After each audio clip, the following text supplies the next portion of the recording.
Bien. C'est ce qu'on appelle la méthode graphique.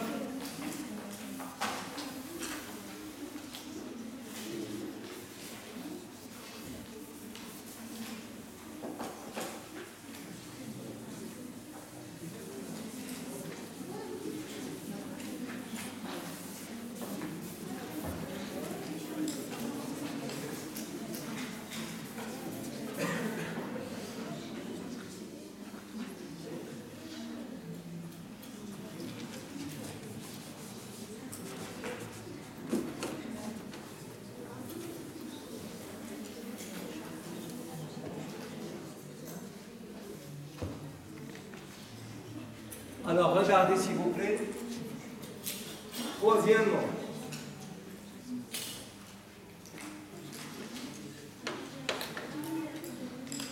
la représentation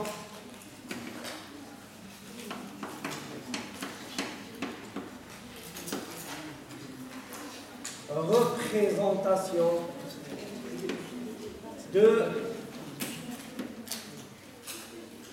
Fresnel. Alors la représentation de Fresnel, elle s'effectue dans le plan complexe. D'accord? Donc, exactement. C'est-à-dire, donc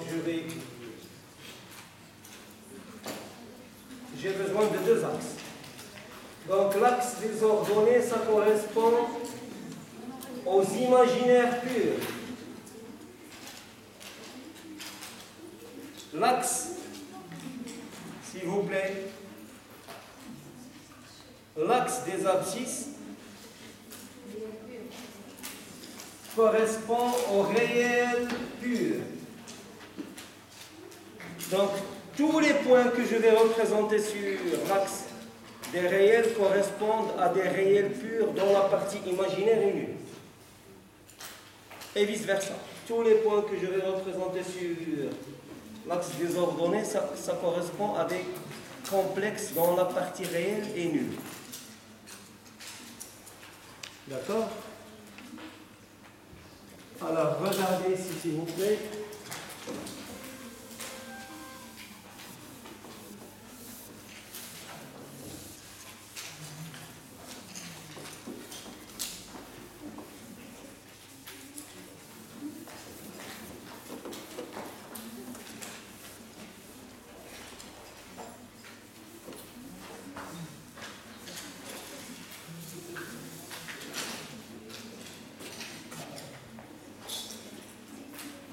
Alors, j'ai V de T,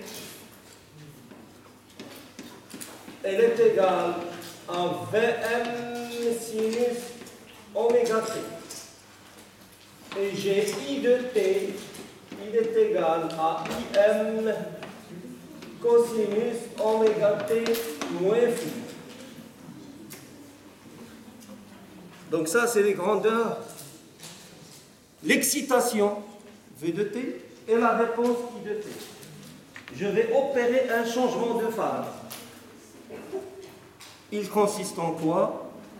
C'est comme les deux signaux que vous avez sur l'oscilloscope, je vais décaler l'axe des ordonnées. Tout simplement. C'est ça le changement de phase dont je parle. Donc je vais ajouter plus phi ici et plus phi là. Donc je vais travailler avec une excitation qui est égale à Vm sinus oméga T plus phi et un courant, une réponse qui est égale à Im sinus oméga T.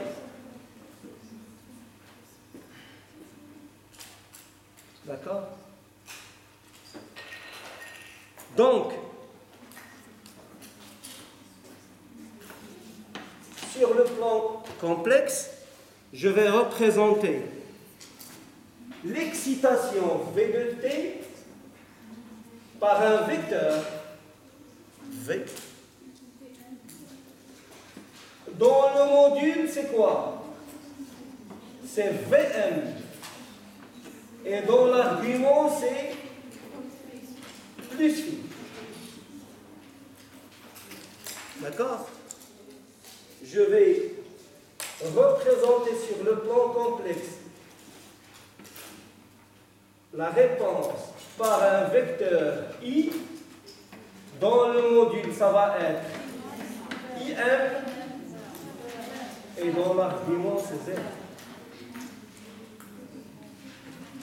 D'accord? J'ai VR. Je vais représenter sur le plan complexe. VR, c'est quoi? C'est R fois I. Donc ça va être un vecteur. Dans le module, c'est R, IM. L'argument, c'est 0.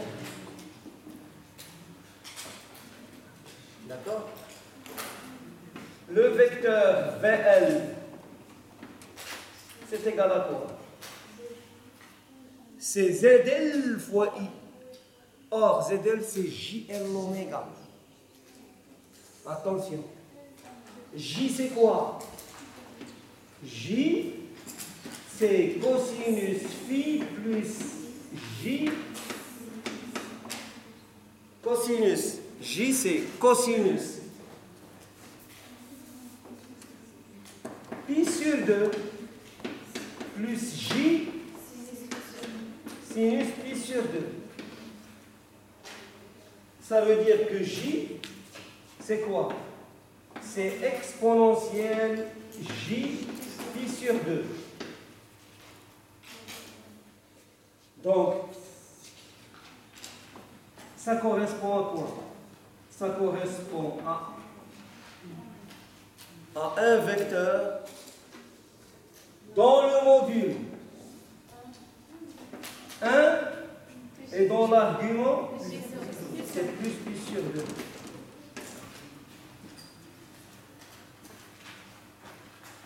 VL, c'est J fois L oméga fois I. Donc ça va être le module, c'est le module de J fois 1. L oméga fois le module de I, donc IM. L'argument, c'est 0 plus pi sur 2.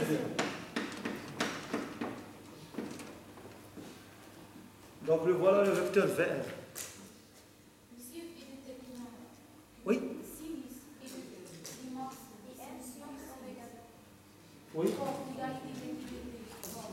Ah oui, merci beaucoup mademoiselle. Oui. C'est un sinus. Oui, merci. Ça, c'est un sinus. Oui. Et d'ailleurs, je vous ai dit, si vous avez une excitation en cosinus, obligatoirement, vous devez représenter votre courant en cosinus. Si vous avez une excitation en sinus, vous devez représenter la réponse, c'est-à-dire le courant, en cosinus. Pourquoi? Parce que entre les deux, il y a un pi sur 2, donc ne mélangez pas les cosinus et les sinus. D'accord? Pour que la phase ait un sens. Si j'utilise le cosinus ici, cette phase n'a plus aucun sens. Parce que j'ai déjà ajouté un déphasage de pi sur 2. Je ne vais plus me retrouver. D'accord? Donc ici, obligatoirement, l'excitation, elle est en sinus, la réponse, elle doit être en sinus. Donc je continue. VC.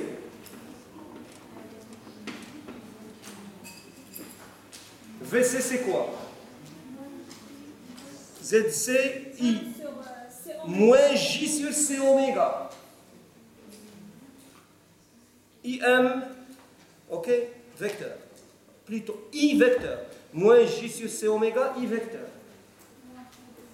Donc ça va être, or moins J, c'est cos moins pi sur 2 plus J sinus moins pi sur 2. C'est-à-dire cette exponentielle moins J pi sur 2. Donc le module c'est 1, l'argument c'est moins pi sur 2. Donc pour VC, je vais avoir 1 multiplié par 1 sur C oméga, ça veut dire IM sur C oméga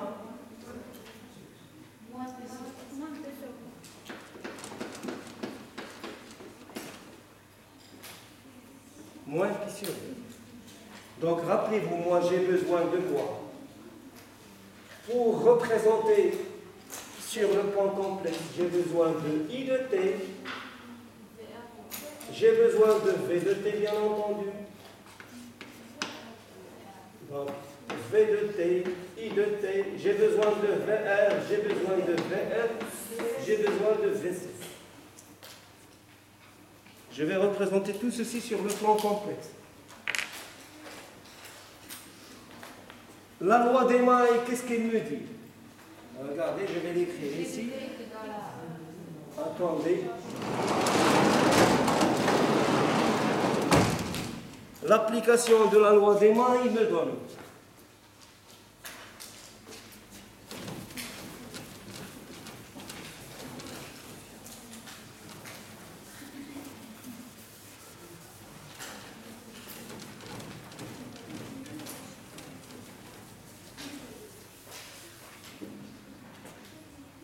Alors, la loi des mailles nous donne, regardez s'il vous plaît, quel que soit T, V de T vecteur, il est égal VR de T vecteur plus VL de T vecteur plus VC de T vecteur. Quel que soit T. Quel que soit T. Le temps, qu'est-ce qu'il fait?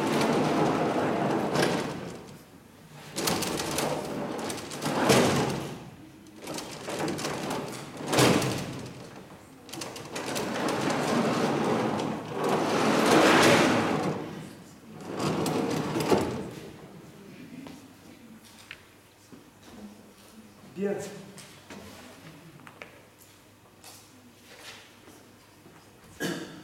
Alors, j'ai I de T, c'est un vecteur dont le module est IM 0. Ça veut dire que je dois le représenter sur l'axe des abscisses. Donc, le voilà I de T. Ça, c'est le vecteur I. Module IM, argument 0.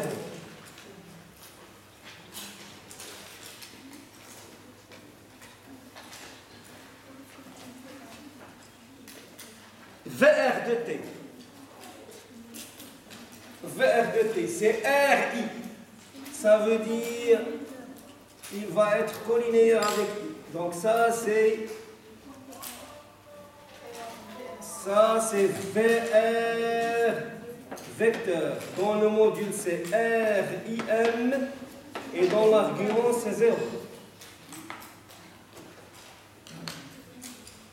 OK?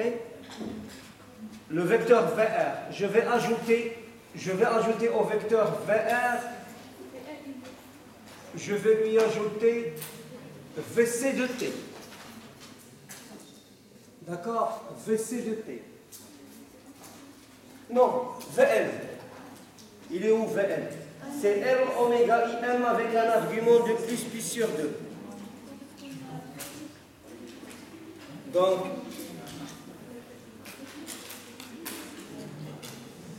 avec un argument de plus pi sur 2.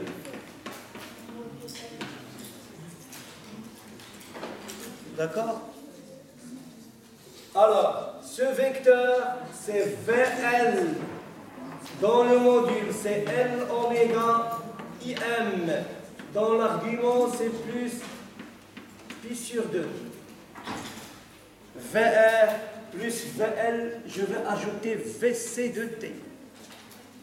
VC de T, son argument, il est égal à moins pi sur 2, donc il va pointer vers le bas. Yushiro, il est asfel. Donc je vais tracer ici l'horizontale. je vais ajouter le vecteur VC de T. Ça, c'est VC dans le module.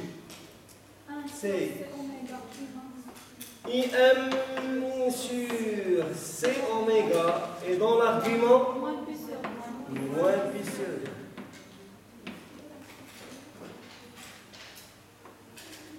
OK? Alors, VR plus VL plus VC est égal à V. Donc la somme des trois vecteurs, c'est ce vecteur-là. Regardez.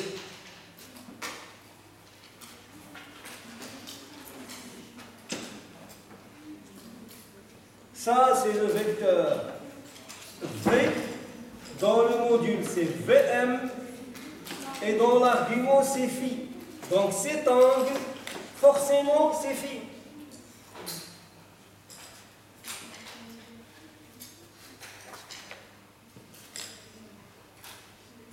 D'accord?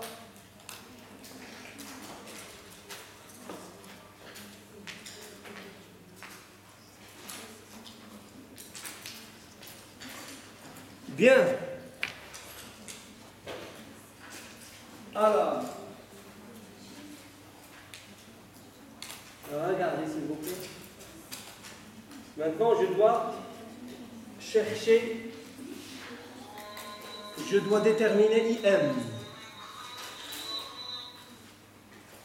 Je dois appliquer Pythagore. Alors, ça au carré plus ça au carré, il est égal à ça au carré. Ça veut dire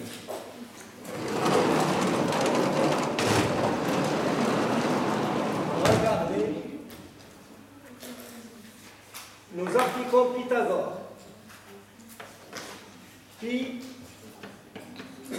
Pythagore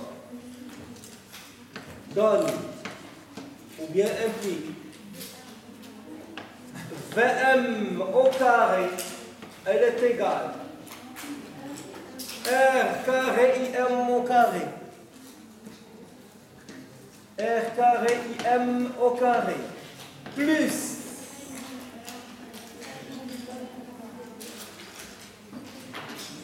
L oméga IM moins IM sur C oméga au carré. C'est-à-dire L oméga moins 1 sur C oméga au carré IM au carré.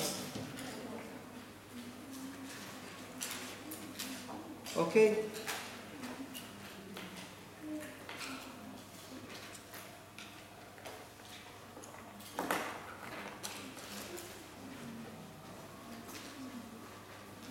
Et ça, c'est R carré plus L oméga moins 1 sur C oméga au carré.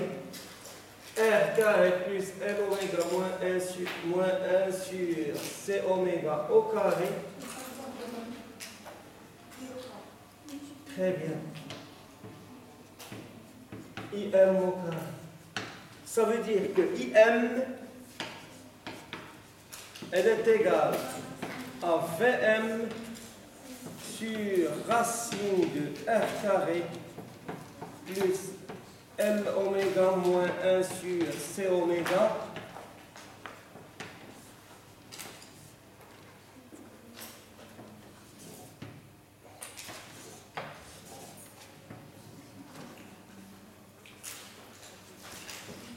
d'accord? C'est exactement la même expression que vous avez retrouvée. Vous avez trouvé avec la méthode complexe. N'est-ce pas? Maintenant, regardez, je veux tangente phi. Tangente phi. D'accord? Tangente phi, elle est égale à quoi? L oméga moins 1 sur C oméga fois IM divisé par RIM. C'est L oméga moins 1 sur C oméga IM sur IM, je simplifie donc par IM, j'obtiens ça. C'est exactement le même résultat. Donc, pour déterminer, lorsque vous avez par exemple ici, on a une seule maille, vous avez un circuit compliqué avec plusieurs mailles, plusieurs résistances, plusieurs bobines, plusieurs capacités. Alors, pour résoudre les courants, c'est-à-dire pour déterminer les courants et les déphasages par rapport à l'excitation, vous avez trois méthodes. La méthode algébrique, c'est la méthode calculatoire avec les cosinus et sinus, ou bien la méthode complexe, ou bien la méthode de Fresnel. Et en pratique, lorsque vous avez des circuits compliqués, la méthode algébrique, elle est tellement difficile que vous arriverez difficilement au résultat, ou bien vous allez vous tromper. Par contre, les méthodes graphiques et complexes, c'est plus facile. Enfin, c'est plus accessible par rapport au calcul algébrique. Bien. On va tracer IM en fonction de oméga. Traçons IM en fonction de oméga. C'est ce qu'on appelle l'étude en fréquence. Donc je vais revenir au schéma que j'ai dessiné au début.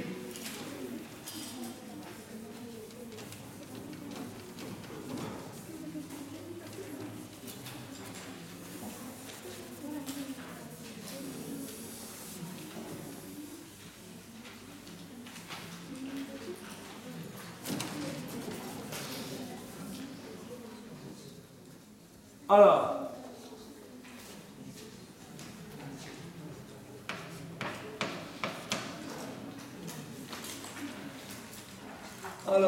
étude en fonction de oméga. C'est-à-dire, je vais étude en fonction de oméga, étude de quoi? C'est-à-dire, quelle est la réponse? La réponse, lorsque je vais faire varier oméga, quelle est la réponse? Lorsque je vous pose la question, quelle est la réponse? Ça veut dire déterminer IM et déterminer phi.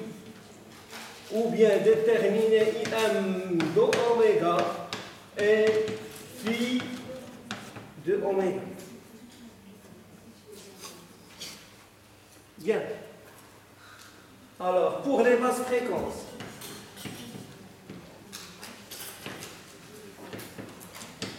lorsque je vous dis basse fréquence, ça veut dire que oméga tend vers 0.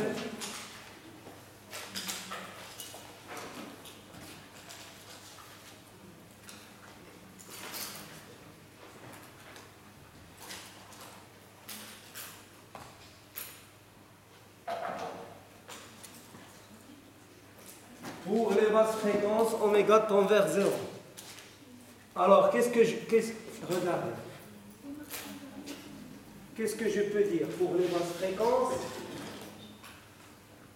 Alors, module de ZL,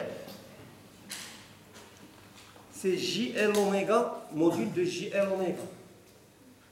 C'est le module de R oméga. Donc, module de ZL, il va tendre vers quoi? Vers. Ça veut dire que pour les basses fréquences, la bobine, elle est équivalente à un fil.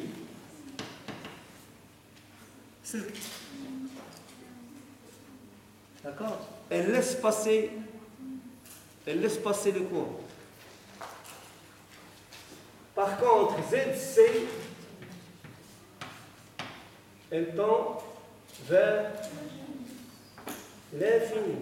C'est 1 sur C oméga. Elle tend vers l'infini.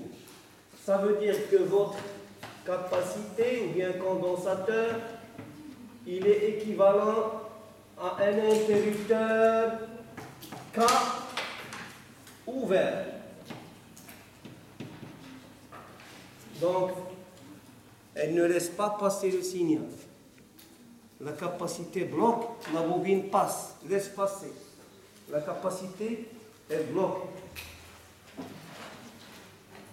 D'accord? Alors, IM de oméga, elle tend vers quoi? Lorsque oméga tend vers 0? 0. Parce que ça, c'est infini. Et ça, infini, ça va dominer ce terme. Au carré, ça va dominer ce terme. Donc, je vais avoir Vm sur l'infini. Ça veut dire IM, 0. Pas de réponse. Si je baisse la fréquence, le courant dans la main, il va être très faible. Très, très faible. Et phi, c'est arc tangente de L oméga moins 1 sur C oméga. Phi arc tangente de L oméga moins 1 sur C oméga sur R. Donc c'est arc tangente de moins 1 sur C oméga moins l'infini. Ça veut dire phi, elle va tendre vers moins pi sur 2. Ça veut dire que I de t est en avance par rapport à V de t. Le courantisme. Pourquoi? Parce que la capacité l'emporte. Car l'effet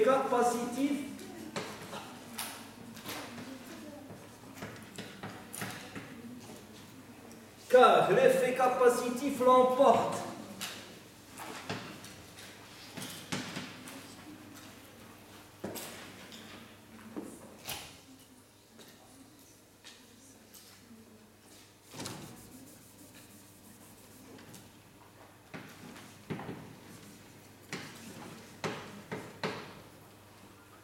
Bien. Alors, maintenant je vais discuter le cas des hautes fréquences. Alors, pour les hautes fréquences, c'est-à-dire oméga tendant vers plus l'infini.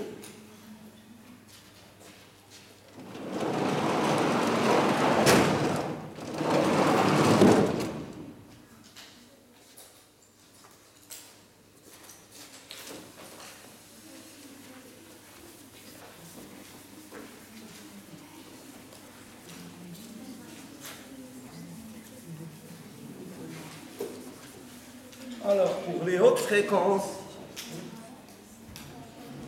alors regardez s'il vous plaît.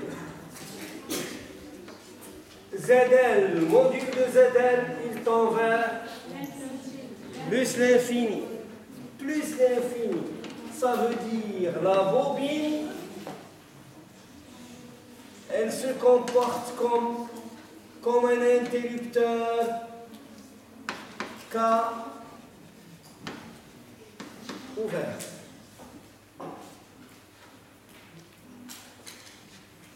Ok? ZC, elle tend vers, c'est 1 sur JC oméga. Son module, c'est 0. Autrement dit, la capacité ou bien le condensateur se comporte comme un fil.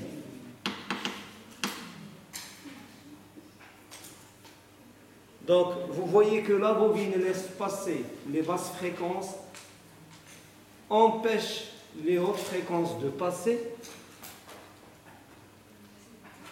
D'accord? La capacité empêche les basses fréquences de passer, mais laisse les hautes fréquences passer. D'accord?